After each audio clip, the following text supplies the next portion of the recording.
Pentagon sends military reinforcements, and when they hear about it in the bunker, Dave reveals he's a traitor. He starts killing his former co-workers, and Lee's men join him since they're terrorists too.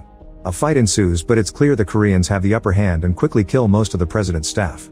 Benjamin is punched and choked by Kang, the leader of the terrorist group. Outside, 2 trucks carrying more terrorists arrive while followed by the cops. In the middle of the chaos, Mike sneaks around and makes it to the entrance, only to watch an old friend die.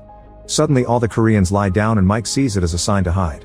Unfortunately, the other agents aren't as fast, so when the trucks open their doors and the gunners open fire, most of the agents and the cops are shot down pretty fast. The few survivors go back inside and close the doors, but the Koreans blow it up with another missile. Mike runs inside as well and has to watch how 2 fellow agents are killed right in front of him. With no time for grief, Mike rushes to hide before the Koreans come inside to take over the building. They even bring another truck with plenty of weapons for the job. In the bunker, a Korean hacker takes over the computers and initiates the external lockdown. Gunfights happen in multiple corridors as the terrorists check every room and every corner to kill all the guards until there are none left. At the Pentagon, they lose contact with Secret Service and realize that the White House has been taken. Moments later, the military is surrounding the building, but they can't find a way in because of the lockdown.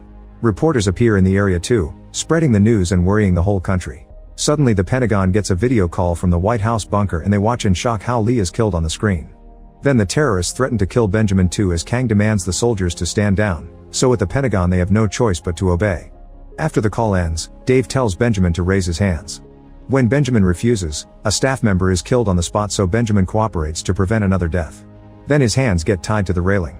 On the roof, the terrorists take down the American flag and sends out a drone. Meanwhile, Mike sneaks around the corridors and finds the bodies of his former co-workers all over the place. After the lights go out, Mike bursts into the control room and quickly kills the Korean guard by stabbing him multiple times. Mike takes the guy's weapon and is furious to find a picture of Connor among them. Then he uses the confidential password to access a safe and retrieves a device that he connects to the computer.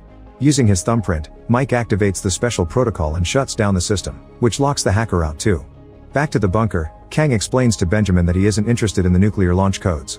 He wants to end the civil war dividing his country and help the civilians getting caught in it. Dave shows his support and Benjamin headbutts him for his betrayal, but Kang doesn't let him retaliate. Instead, he reminds his men to find Connor. Minutes later, Mike makes it to the Oval Office and uses his password to open another safe to find an emergency phone. He immediately calls the Pentagon, where the Speaker of the House, Allen, has assumed the role of acting president.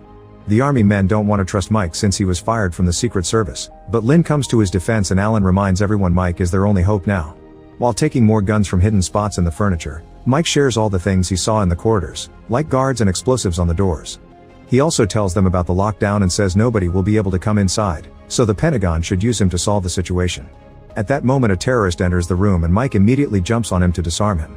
Then the men start fighting hand to hand, and after exchanging a bunch of punches, Mike kills the guy using a Lincoln statue.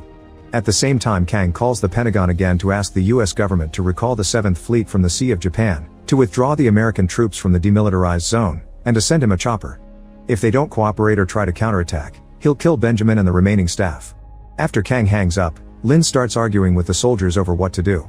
They need to save the president and his son, but removing their troops could cause South Korea to fall in 72 hours. Benjamin decides to contact other countries before making a decision. In the bunker, Kang threatens the chairman of the Joint Chiefs Admiral until he shares his personal Cerberus code. Now they only need 2 more to detonate the US nuclear arsenal. Back to Mike, he calls the Pentagon and shows them the tattoo he's found on the dead man's body. Alan and Lynn tell him their computers have detected that the first Cerberus code has been activated, but the only way to stop the process is changing the codes manually on the bunker's computer. Mike realizes the terrorists want Connor to exchange him for Benjamin's code, so Alan orders Mike to find the kid and protect him. Although the bunker has no access to the system anymore, the hacker can still access the old security footage and finds Mike sneaking around. Dave explains who he is and says he isn't a threat, but Kang sends out his men to find Mike anyway. Speaking of Mike, he makes it to the president's bedroom and hears something in the walls.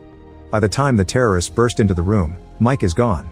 It turns out he's entered a secret passage on the wall where he finally finds Connor. While he sends a message to the Pentagon, Kang tells his men that the White House is full